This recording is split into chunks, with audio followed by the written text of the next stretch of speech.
In addition to its environmental losses and impacts, an overapplication of nitrogen fertilizer also means a loss to the farmer's bottom line.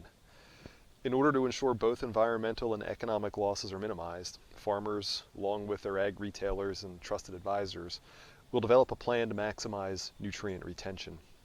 With respect to reducing supplemental fertilizer losses, those ag retailers and certified crop advisors can provide guidance and product knowledge to ensure that the farm's needs are met in the most economical way possible.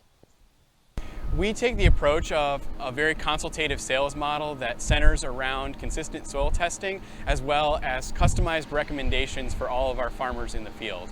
So this means that all of our salespeople go out regularly to do soil tests, and then they build a nutrient recommendation plan around what that farmer actually needs and utilizes the best tools that we have available to make sure that we maximize their investment in the nutrient, and we're doing the best thing for the environment in the process.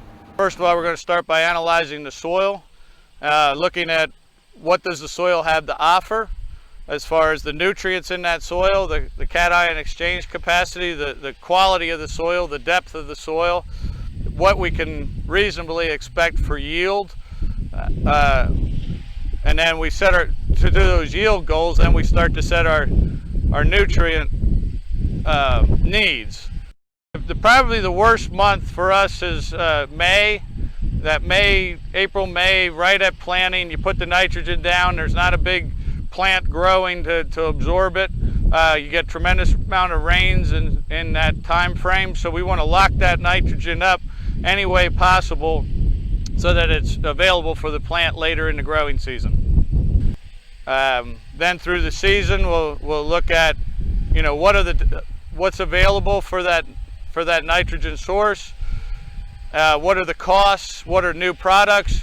What are the products that are available to help bind that nitrogen or that fertilizer to the soil to make it the most efficient? So first and foremost, there's really two main products that you hear about a lot in the nitrogen stabilizer world. It's NVPT and DCD.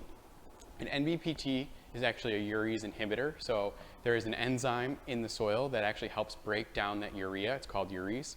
That NVPT, how it works is it actually clogs that urease enzyme up and plugs the hole.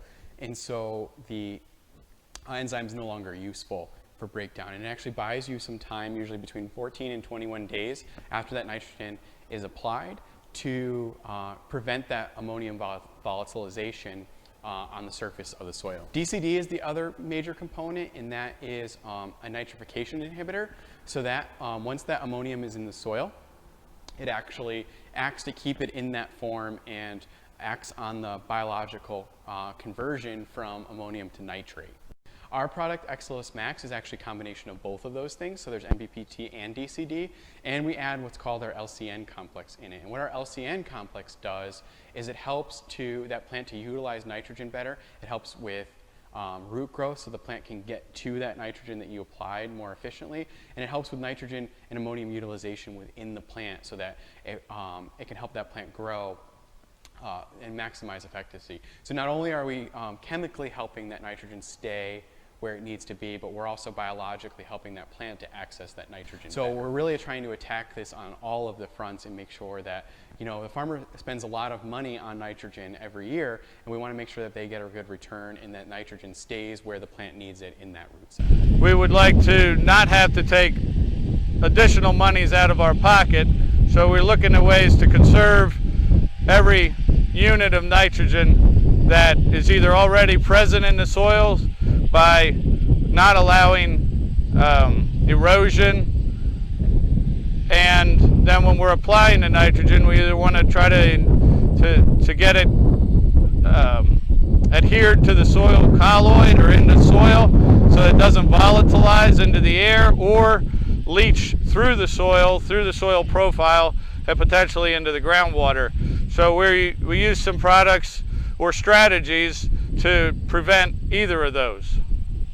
We have the capability of basically applying multiple products through a blending facility like this. We can actually pick different nitrogen stabilizers. So I hear a lot of times in the field that farmers want their nitrogen treated or not treated. What the customers and farmers really should be asking is what they're treating it with and what the intended use for that nitrogen stabilizer is, so that they can make sure that that product matches their environmental conditions the best. In the spring, we will either put products down with the nitrogen to help it to adhere to the soil colloid, or to limit its volatilization, or maybe team it up with a sulfur source, which also helps to adhere the soil to the soil particles and to the residue. And then in the side dress application, we're not looking for that nitrogen to get adhered to the soil colloid. We want it to be available as quickly for the plant, but we will add a product so that it doesn't volatilize into the air.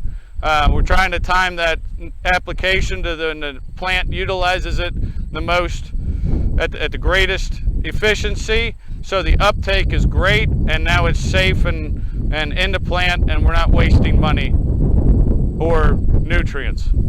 So nitrogen stabilizer use from a farm economics standpoint is relatively straightforward. So it's usually running our growers, depending on your nitrogen rate, somewhere between $5 and $12 an acre. And what we're seeing in return, we've done about 30 university replicated research trials throughout the entire US. And what we're generally seeing is 15 to 20 bushel per acre yield advantage off that. So if you take the low end of that and you take $3 corn, say, which is on the low end of what we're getting for corn at the moment, that's about a $45 per acre return on investment off of that nitrogen treatment at the field level. Increasing nitrogen use efficiency is a constant process. Farms are focused on managing the crop system to capture the biological fertility contributions, and they're supplementing fertilizer using 4R practices to achieve their yield goals. Ag retailers and advisors are focused on placing the right fertilizer with the right fertilizer BMP to protect and enhance that fertilizer application. There's not a one-size-fits-all 4R practice that we can use on all farms. Rather, the 4R toolbox contains practices to effectively manage nitrogen on a site-specific scale. It's up to the farmer and his advisors to work together to choose those right practices for the situation.